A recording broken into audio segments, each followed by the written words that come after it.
Hi, this is Scott Dunn, Agile Coach and Trainer at Rocket9 Solutions, and we've been going through questions from the classes, the Scrum Master class, or Product Owner class, and leadership classes, et cetera, et cetera, et cetera. So I'm going to continue on with that. This question comes from Casey Cray Nichols out of Katyville, Wisconsin, and Casey asks, in order to build product backlog, do you need to first have an approved scope to frame the requirements / features behind that? Or is it just a collection / brain dump of people's wishes? Yeah, great question. So taking one step back, as we typically do, why do we frame scope? So traditional projects, we identify the scope, we figure out the requirements within that, we figure out system design, architecture design, we go out and build it, and we test it, and then we deliver that. Now, we don't deliver on time, on scope within that budget, but maybe 1 out of 10 times. So understandably, management's a little distrustful of that. So why do we frame scope? That is, I want something, am I going to get it or not? And I think that's a fair request. Hey, can I get this? So I think if you feel like you need to, for the customer's sake, internal or otherwise, we say, hey, what are we after? What is all this stuff? And draw that up and then say it's going to cost this much. That's a fair exchange, right? They should say, how much is it going to cost me to get what I'm thinking I want? And I'll park on that a little bit. I think I want. Do customers ever change your mind? Change their mind.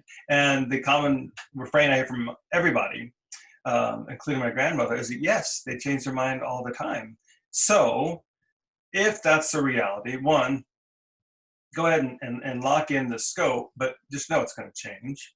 Or two, lock in, like, this is the scope we're going to work with. Customer, would you like us to listen to you in case you have new ideas and you want to change your mind?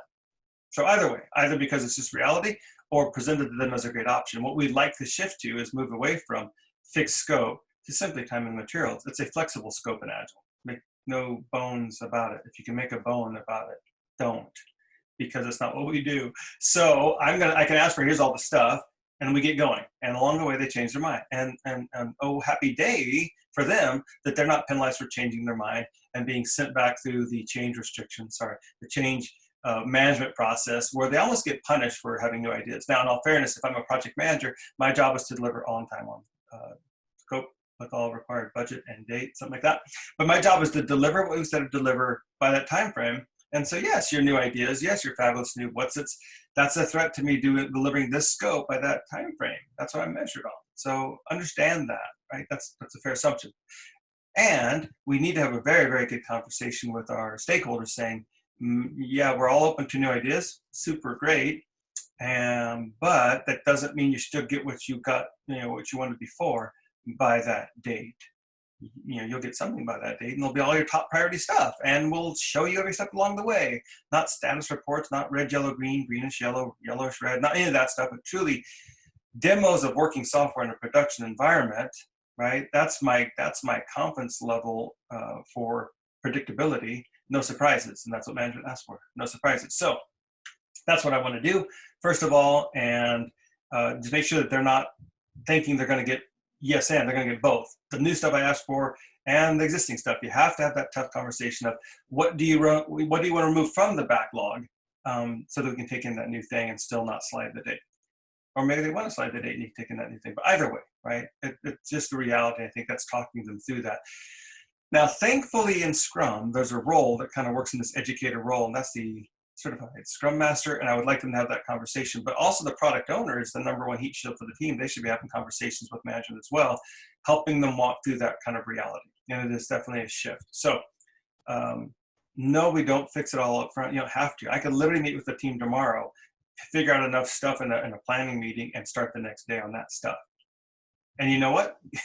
If things ever change at your workplace, we'll have some new stuff within 2 weeks, so we can get going on that too, right? There's always new things coming in, and we can just pull that in. And I've done that numerous times, so I don't worry about that. But if you have to manage stakeholders, and certainly the product owner has to manage stakeholders, then I need to say, here's everything you guys are thinking you're going to get this quarter.